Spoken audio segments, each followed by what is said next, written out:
श्रीमहागणाधिपतये नमः।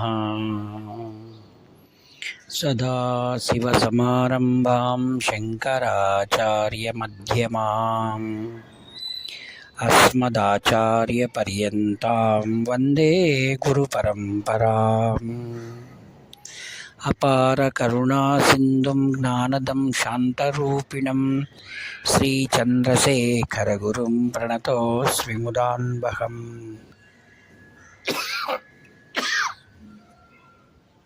देवे देहे च देशे च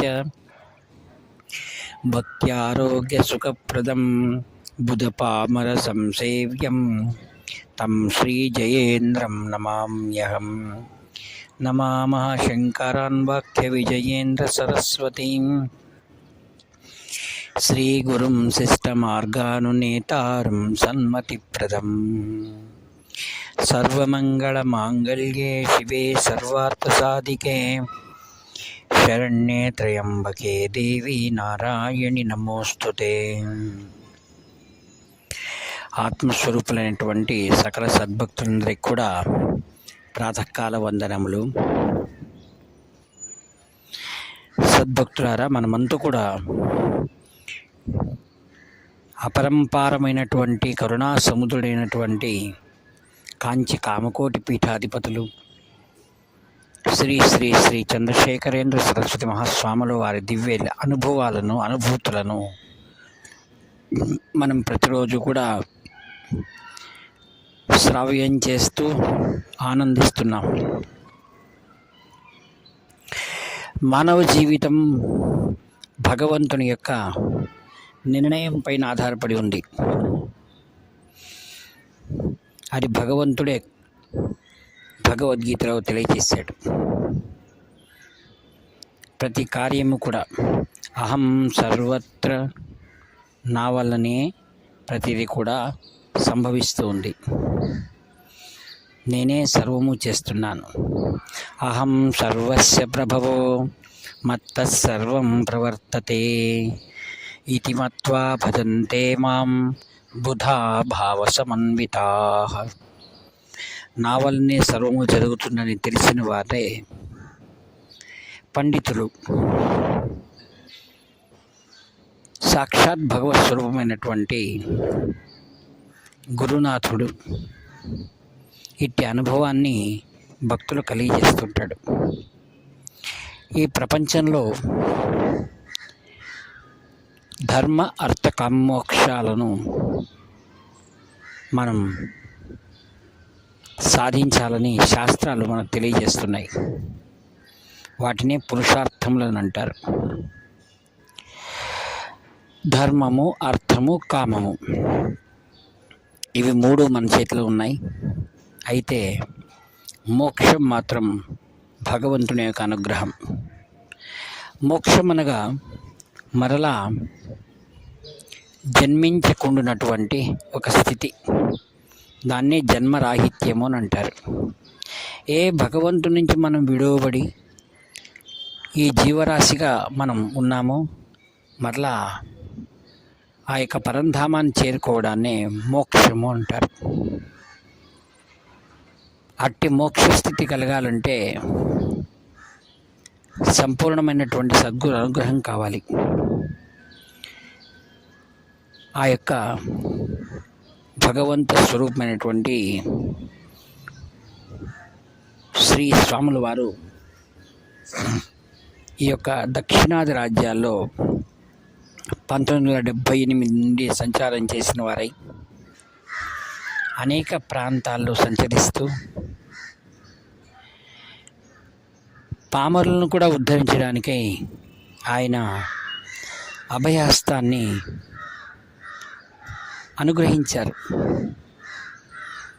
ఏ విధంగా శ్రీరామచంద్రుడు అరణ్యంలో తన భార్య మరియు సహోదరుడు సంచరించే సమయంలో ఆయన తన దర్శనం మరియు స్పర్శనం ద్వారా పరమపదమైనటువంటి మోక్షాన్ని అనుగ్రహించాడు. ఉదాహరణకు జటాయు పక్షి మరియు అహల్య మరియు వాలి ఇటువంటి సకల జీవరాశులకు ఆయన అనుగ్రహం చేశాడు. అలానే ధర్మస్వరూపుడైనటువంటి కాంచి పరమాచార్య స్వాముల వారు అలా సంచారం చేస్తూ వెళ్తుండగా మెహబూబ్ నగర్ దగ్గర ఒక ప్రాంతంలో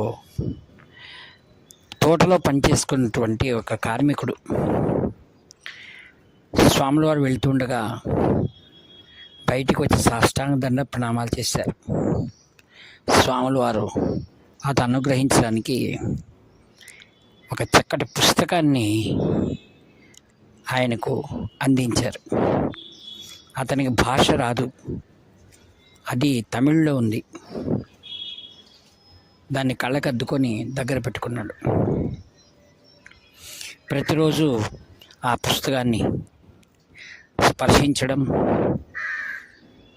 స్వాముల వారిని జ్ఞాపకం చేసుకుంటూ ఉన్నాడు.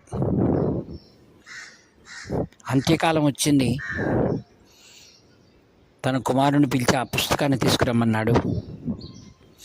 తన వక్షస్థలం పైన దాన్ని పెట్టుకుని 2 చేతులు ఆ పుస్తకం పైన పెట్టుకుని ఒక్కసారి ఆ యొక్క పరమేశ్వరుడైనటువంటి కాంచి మహాస్వాముల వారు స్మరిస్తూ కన్ను మూశాడు.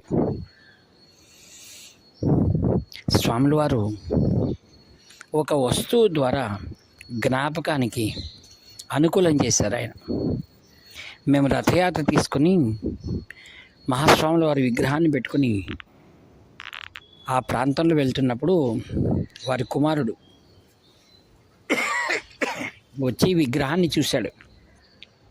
అప్పుడు ఆ అబ్బాయి అన్నాడు, మా స్వాముల వారు వీరే ఒక పుస్తకాన్ని మా నాన్నకి ఇచ్చారు, దాన్ని పెట్టుకొని అదే యాద్లోనే ఆయన జీవితం చాలించాడన్నారు. యాద్ అంటే జ్ఞాపకం, అంటే స్మరణ. అందుకే స్మరణ కలగడానికని ఏదో ఒక వస్తువు అతనికి సహాయంగా లభ్యమైంది. అందుకే అంటాడు, అంత్యకాలే చ మామైవ స్మరన్ ముక్త్వా కలేబరం యః ప్రయాతి త్యజన్ దేహం సయాతి పరమాం గతిం. అంత్యకాలంలో నన్ను ఎవరు స్మరిస్తారో వాళ్ళు నన్నే చేరుకుంటారన్నాడు. భగవత్ స్వరూపమైనటువంటి పరమాచార్య స్వాముల వారు ఆయనకు ఆ విధంగా అనుగ్రహం చేశాడనమాట. మన జీవితంలో మోక్షం రావాలనంటే భగవత్ స్మరణ ఒక్కటే మనకు సహాయపడుతుంది. అందుకే అట్టి స్మరణ కలిగించుకోవడం కోసం మనం ప్రతిరోజు కూడా ఎన్నో సాధనలు చేస్తుంటాం. ఆ సాధనలు ఫలించి ఇట్టి మహాపురుషుల దర్శనం ద్వారా ఆ యొక్క చివరి పురుషార్థమైనటువంటి మోక్షం సులభంగా సిద్ధిస్తుంది. కొందరికి దగ్గర కూర్చుని ఎన్నిసార్లైనా మనం జ్ఞాపకం చేసినా అంత్యకాలంలో భగవన్నామాన్ని వాళ్ళు చెప్పించలేకపోతారు. అటువంటి ఒక ఉదాహరణ మీకు చెప్పడానికి ఇష్టపడుతున్నాను.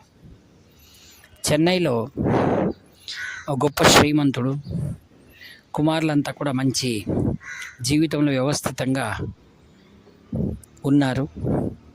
ఆయనకు అంత్యకాలం సమీపించింది. వైద్యులు చెప్పారు, బంధువులు మిగతా వారు ఎవరైనా వచ్చి ఆయన్ను కడసారి చూడవచ్చు అని. 3 రోజులుగా అందరూ వచ్చి బంధువులు చూసి వెళ్తున్నారు.